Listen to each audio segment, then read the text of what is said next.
falsely accused in 20 terror cases, how Mohd Aamir Khan got his Veer-Zaara ending after 14 years. Aamir and Alia's romance began over 2 decades ago when they went to the same tuition class in Delhi. But the young love was cut short on a cold February night in 1998 when Aamir, then an 18-year-old student, was kidnapped by the police from a street in Old Delhi, New Delhi. She was waiting for him as he stepped out of jail after 14 years, quite like the picture-perfect ending of many a Hindi film. In a life upended by allegations of terror and prolonged imprisonment before acquittal, it's his love story that helped him cut through layers of pain, says Mohd Aamir Khan. The romance still holds the allure of fiction for Aamir, who was falsely charged as the main accused in 20 bomb blasts between December 1996 and December 1997 in Delhi, Rohtak, Sonpat and Ghaziabad, killing 5 people. Alia did not give up on me. I keep telling people that our love story is the real-life version of Shah Rukh Khan and Preeti Zinta's Veer-Zaara, Aamir told PTI, recalling the Bollywood hit film about a Pakistani girl and an imprisoned Indian man who reunite after spending decades apart.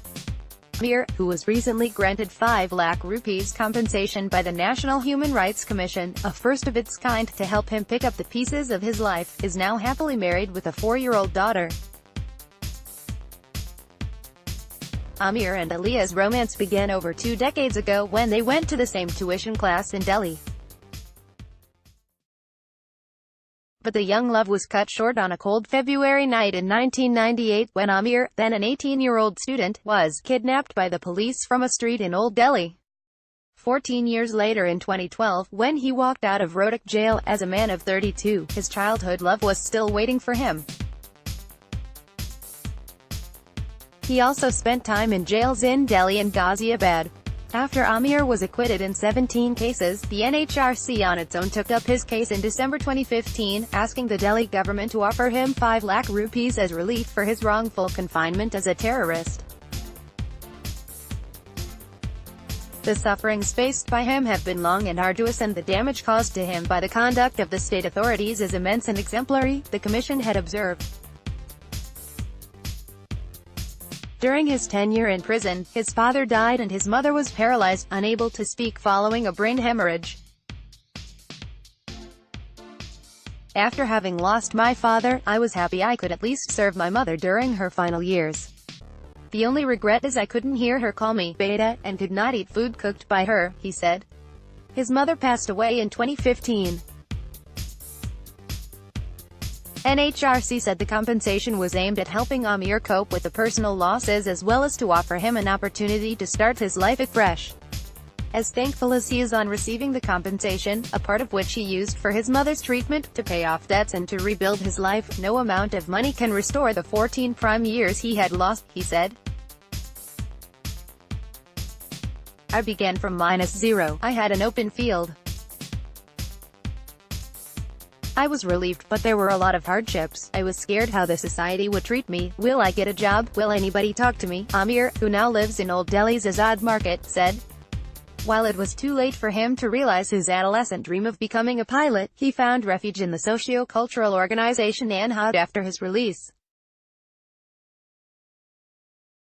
He is currently employed with Delhi-based Aman Biradari Center for Equity Studies, where he works on projects to promote a secular, peaceful, just and humane world.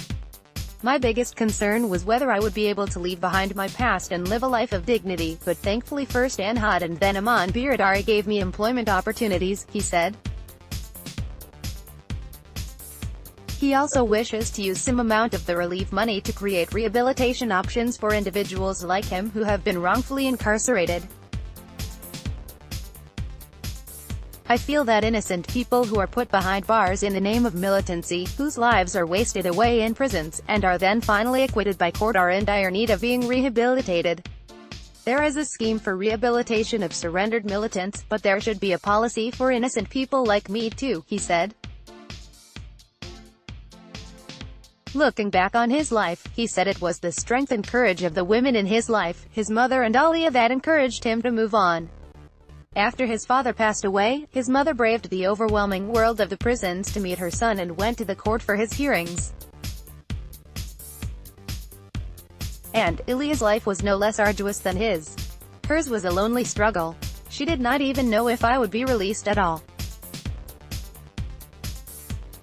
But she continued to have faith in my innocence and waited. The two wanted to get married soon after Aamir's release, but Ilia's family had their reservations. Her family knew I was a nice person, but with me came the tag of a prisoner. I would say, what will we tell our relatives, that we married off our daughter to a prisoner? But true love triumphed. Sometimes, true life can confound even romantic fiction.